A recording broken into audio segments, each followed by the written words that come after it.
بسم اللہ الرحمن الرحیم۔ السلام علیکم۔ اسلامی وظائف یوٹیوب چینل میں خوش آمدید۔ قیامت کی نشانیاں، ملک شام کے حالات، امام مہدی کا ظہور اور نبی کریم صلی اللہ علیہ وآلہ وسلم کی پیشن گوئیاں۔ اللہ کے رسول صلی اللہ علیہ وآلہ وسلم نے قیامت کے نشانات بتائے ہوئے فرمایا کہ اونٹوں اور بکریوں کے چرواہے جو برہنہ بدن اور ننگے پاؤں ہوں گے، وہ ایک دوسرے سے مقابلہ کرتے ہوئے لمبی لمبی عمارتیں بنوائیں گے اور فخر کریں گے۔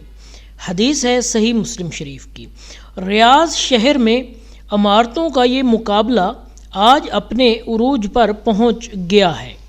دبئی میں برج خلیفہ کی عمارت دنیا کی سب سے اونچی عمارت بن گئی، تو ساتھ ہی شہزادہ ولید بن طلال نے جدہ میں اس سے بھی بڑی عمارت بنانے کا اعلان کر دیا ہے، جو دھڑا دھڑ بنتی چلی جا رہی ہے۔ عرب کی عمارتیں سارے جہاں سے اونچی ہو چکی ہیں۔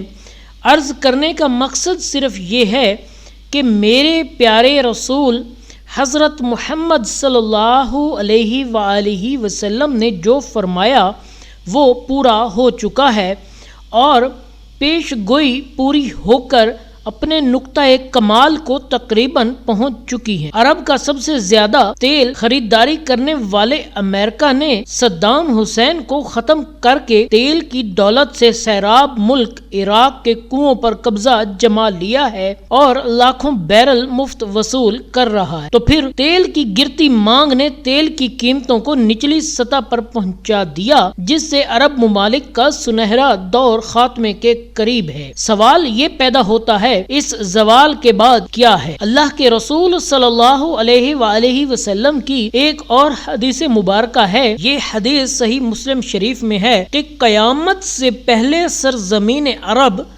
دوبارہ سرسبز ہو جائیں گے۔ سعودی عرب اور امارات میں بارشیں شروع ہو چکی ہیں۔ مکہ اور جدہ میں سیلاب آ چکے ہیں۔ عرب سرزمین جسے پہلے ہی جدید ٹیکنالوجی کو کام میں لا کر سرسبز بنانے کی کوشش کی گئی ہے، وہ قدرتی موسم کی وجہ سے بھی سرسبز بنتی جا رہی ہے۔ سعودی عرب گندم میں پہلے ہی خود کفیل ہو چکا ہے۔ اب وہاں خشک پہاڑوں پر بارشوں کی وجہ سے سبزہ اگنا شروع ہو چکا ہے۔ پہاڑ سرسبز ہونا شروع ہو گئے ہیں، اور بارشوں کی وجہ سے آخر کار حکومت کو ڈیم بنانا ہوں گے، جس سے پانی کی نہریں نکلیں گی، ہریالی ہوگی، سبزہ مزید ہوگا، فصلیں لہلہائیں گی۔ یوں یہ پیش گوئی بھی اپنے تکمیلی مراحل سے گزرتے جا رہی ہے، اور جو میرے حضور صلی اللہ علیہ وآلہ وسلم نے فرمایا اسے ہم اپنی آنکھوں سے دیکھتے جا رہے ہیں۔ اگر احادیث مبارکہ پر غور کریں تو مشرق وسطیٰ کے زوال کا آغاز ملک شام سے شروع ہو چکا ہے، لیکن شاید عرب حکمران یا تو یہود و نصارہ کی چال سمجھ نہ سکے یا بن رخی اختیار کی، لیکن وجہ جو بھی ہو یا نہ ہو، سرکار دو عالم صلی اللہ علیہ وآلہ وسلم کی بتائی ہوئی علامات تو ظاہر ہونا ہی تھی۔ حدیث پاک میں ارشاد ہے کہ رسول اللہ صلی اللہ علیہ وآلہ وسلم نے فرمایا، جب اہل شام تباہی و بربادی کا شکار ہو جائیں تو پھر تم میں کوئی خیر باقی نہ رہے۔ یہ حدیث ہے سنن ترمذی کی۔ میرے محترم و مکرم یاد رکھیں، احادیث مبارکہ کی روح سے شام اور اہل شام سے امت مسلمہ کا مستقبل وابستہ ہے۔ اگر ملک شام ایسے ہی برباد ہوتے رہا تو پوری امت مسلمہ کی بھی خیر نہیں، ویسے تو 90% برباد ہو چکا۔ 5 سالہ خون ریزی میں 8 لاکھ بے گناہ بچے بوڑھے، عورتیں شہید اور لا تعداد دوسرے ملک کی سرحدوں پر زندگی کی بھیک مانگتے ہوئے شہید ہو رہے ہیں اور اتنی ہی تعداد میں زخمی یا معذور ہو چکے ہیں۔ لہذا شام مکمل تباہی کے بعد اب نزاع کی حالت میں ہے۔ اس حدیث مبارکہ کے حساب سے عرب ممالک کے سنہرے دور کے خاتمے کی بھی اہم وجہ ملک شام کے موجودہ حالات ہیں۔ گویا نبی کریم صلی اللہ علیہ وآلہ وسلم کی ایک اور پیش گوئی کی علامت ظاہر ہو رہی ہے یا ہو چکی ہے۔ یاد رکھیں کہ ملک شام کے متعلق اسرائیل، روس اور امریکہ جو بھی جھوٹے بہانے بنائے، لیکن ان سب کا اصل ہدف جزیرۃ العرب ہے، کیونکہ کفار کا عقیدہ ہے کہ دجال مسیحا ہے۔ اس وجہ سے یہ لوگ دجال کے انتظامات مکمل کر رہے ہیں، جس کے لیے عرب ممالک میں عدم استحکام پیدا کرنا ہے، کیونکہ ملک شام پر یہود و نصارہ قبضہ کرنا چاہتے ہیں اور یہ ہو کر رہے گا۔ حضرت امام مہدی علیہ السلام کے ظہور سے قبل چنانچہ کتاب فتن میں ہے کہ آخری زمانے میں جب مسلمان ہر طرف سے مغلوب ہو جائیں گے، مسلسل جنگیں ہوں گی، شام میں بھی عیسائیوں کی حکومت قائم ہو جائے گی۔ علماء کرام سے سنا ہے کہ سعودیہ، مصر، ترکی بھی باقی نہ رہے گا۔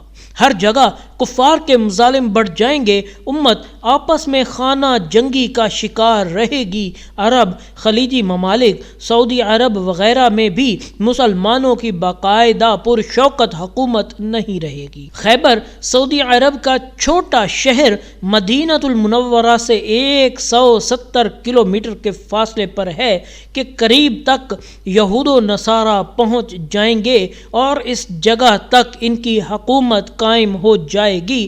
بچے کھچے مسلمان مدینہ منورہ پہنچ جائیں گے اور اس وقت حضرت امام مہدی علیہ السلام مدینہ منورہ میں ہوں گے۔ دوسری طرف دریائے تبریہ بھی تیزی سے خشک ہو رہا ہے، جو کہ مہدی علیہ السلام کے ظہور سے قبل خشک ہوگا۔ اس لیے جب مشرق وسطیٰ کے حالات کو، خصوصاً مسلمانوں اور ساری دنیا کے حالات کو دیکھتے ہیں تو صاف نظر آتا ہے کہ دنیا ہولناکیوں کی جانب بڑھ رہی ہے۔ فرانس میں حملوں کے بعد فرانس اور پوپ بھی عالمی جنگ کی بات کر چکے ہیں۔ سوال یہ پیدا ہوتا ہے کہ اس عالمی جنگ کا مرکز کون سا خطہ ہوگا؟ واضح نظر آ رہا ہے کہ مشرق وسطیٰ ہی متوقع ہے۔ پہلے بھی ہند و پاک کی رنجشیں اور کشمکش کے بڑھتے حالات سے بھی لگتا ہے کہ غزوہ ہند کی طرف رخ کر رہے ہیں، کیونکہ حضرت ابو ہریرہ رضی اللہ تعالی عنہ سے روایت ہے کہ رسول اللہ صلی اللہ علیہ وآلہ وسلم نے ارشاد فرمایا، میری قوم کا ایک لشکر اس وقت آخر کے نزدیک ہند پر چڑھائی کرے گا اور اللہ اس لشکر کو فتح نصیب کرے گا، یہاں تک کہ وہ ہند کے حکمرانوں کو بیڑیوں میں جکڑ کر لائیں گے۔ اللہ اس لشکر کے تمام گناہ معاف کر دے گا۔ پھر وہ لشکر واپس رخ کرے گا اور شام میں موجود عیسیٰ ابن مریم علیہ السلام کے ساتھ جا کر مل جائے گا۔ حضرت ابو ہریرہ رضی اللہ تعالی نے فرمایا، اس وقت اگر میں زندہ رہا تو میں اپنا سب کچھ بیچ کر بھی اس لشکر کا حصہ بنوں گا، اور پھر جب اللہ ہمیں فتح نصیب کرے گا تو میں ابو ہریرہ جہنم کی آگ سے آزاد کہلاؤں گا۔ پھر جب میں شام پہنچوں گا تو عیسیٰ ابن مریم علیہ السلام کو تلاش کر کے انہیں بتاؤں گا کہ میں محمد صلی اللہ علیہ وآلہ وسلم کا ساتھی رہا ہوں۔ رسول اللہ صلی اللہ علیہ وآلہ وسلم نے تبسم فرمایا اور کہا، بہت مشکل آنے والے ادوار بڑے پرفتن نظر آتے ہیں، اور اس کے متعلق بھی سرکار صلی اللہ علیہ وآلہ وسلم نے فرمایا تھا کہ میری امت پر ایک دور ایسا آئے گا جس میں فتنے اتنے تیزی سے آئیں گے جیسے تسبیح ٹوٹ جانے سے تسبیح کے دانے تیزی سے زمین کی طرف آتے ہیں۔ لہٰذا اپنی نسلوں کی ابھی سے تربیت اور ایمان کی فکر فرمائیے، ورنہ آزمائش کا مقابلہ دشوار ہوتا جائے گا۔